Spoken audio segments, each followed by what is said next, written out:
When I talk to students today or public groups about immigration law, often in people's mind is a concern about illegal immigration. And some of the lobbying work going on in America is the phrase, what is it about illegal you don't understand? So that's an invitation to me as someone who knows the law to stop and say, well, the opposite of illegal is legal. So let's lay the table. Let's describe the categories that our current law welcomes as legal immigrants and give people some idea of the numbers. All right, I want everyone to imagine for a minute that there's a big, big pie.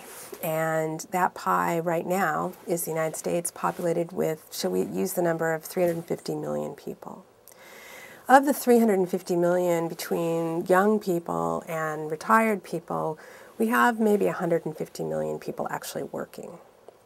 So we have an economic pool of 350 million consumers and residents and citizens. We have about 150 million people working. So if I asked you then, how many people does Congress authorize to permanently immigrate to the United States, to enter the United States and obtain what we call a green card, the vernacular name, the nickname for permanent residency, you might say, well, let's see, 350 million people, maybe 3.5 million? That seems like a small percent. That'd be 1% of our total population. The actual number is we authorize around 1 million immigrants every year. The bureaucracies that control immigration, let's just list them, all right? There's the Department of State that issues visas overseas and conducts some of the security clearances and has to make determinations on eligibility for both temporary and permanent visas. There is the Department of Homeland Security, the newly created cabinet-level office created in 2002, in part a response to the attacks of 9/11. That one agency houses within it the U.S. Citizenship and Immigration Service, the Customs and Border Protection, the Immigration and Customs Enforcement.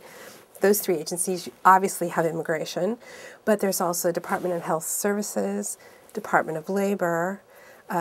Sometimes those agencies have to do pre-clearance certificates so that someone can also enter the United States. So we have literally hundreds of thousands of federal employees whose main job is to administer our immigration laws. And we've increased it dramatically in the Bush administration, partially as a tool of national security, a concern about attacks that occurred on 9/11, and partially a concern by many people in the United States that we have too many people coming over our southern border and that we need to increase our Border Patrol and the Office of Immigration and Customs Enforcement. That's one layer. We also have a huge amount of our Department of Justice resources going to immigration cases. There are about 300,000 deportation cases in the immigration courts. That's an administrative tribunal within the Department of Justice. We have prosecution of immigration crimes, the fastest growing category of federal crime. In other words, if you looked at all the federal crime prosecutions, which category grows the most quickly? Is it drug possession? Is it smuggling of illegal cigarettes? No, it's immigration crimes, particularly in the southern border, but also here in New York on the upper border with Canada. It is the U.S. attorneys' offices around the country are prosecuting people for illegal reentry after an order of removal. So we have a lot of resources in all those agencies. The cost to our economy is that family members, businesses that want to bring immigrants to the United States need experts to jump through the hoops and hurdles. They hire immigration attorneys. The American Immigration Lawyers Association has a current membership of nearly 15,000 lawyers in the United States. That's in contrast to when I entered the field in 1983, where there were fewer than 800 members. We do have no formal quota for anyone marrying a U.S. citizen. So therefore, you get movies like Sandra Bullock's latest film, The Proposal, where I understand, I haven't seen the film, but she's supposed to be a Canadian executive who needs to get a green card right away, so she marries her assistant. And I throw up my hands and say, but there were 5 other ways for her to immigrate. Marriage is a method of immigrating to the United States if you marry a United States citizen where there's no immediate quota. it doesn't always mean it's rapid. If you were a U.S. serviceman and you met a woman in Afghanistan and you wanted to marry her there, doing the paperwork, processing the security clearances, going through the health checks, it may be anywhere from, let's say, 6 months shortest period I can imagine to several years delay just because of the hoops and hurdles we put people through to immigrate.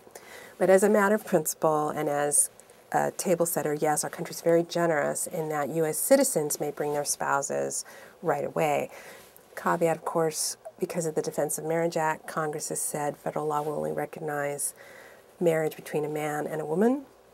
So same-sex marriages, even if legal under the law of their nation or would be legal in a particular state in the United States that now recognizes same-sex marriage, cannot be a basis for sponsoring an immigrant spouse. And that's certainly an area of controversy.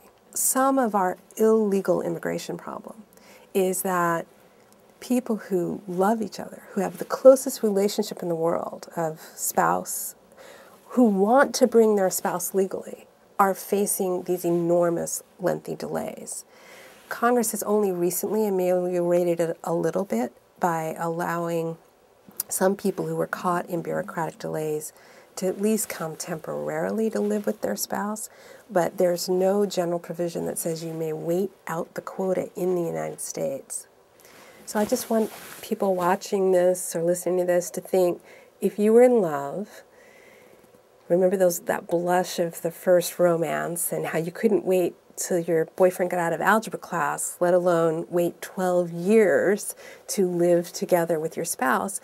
It's an incentive for people to enter the country surreptitiously or to overstay on a tourist visa or some other temporary visa.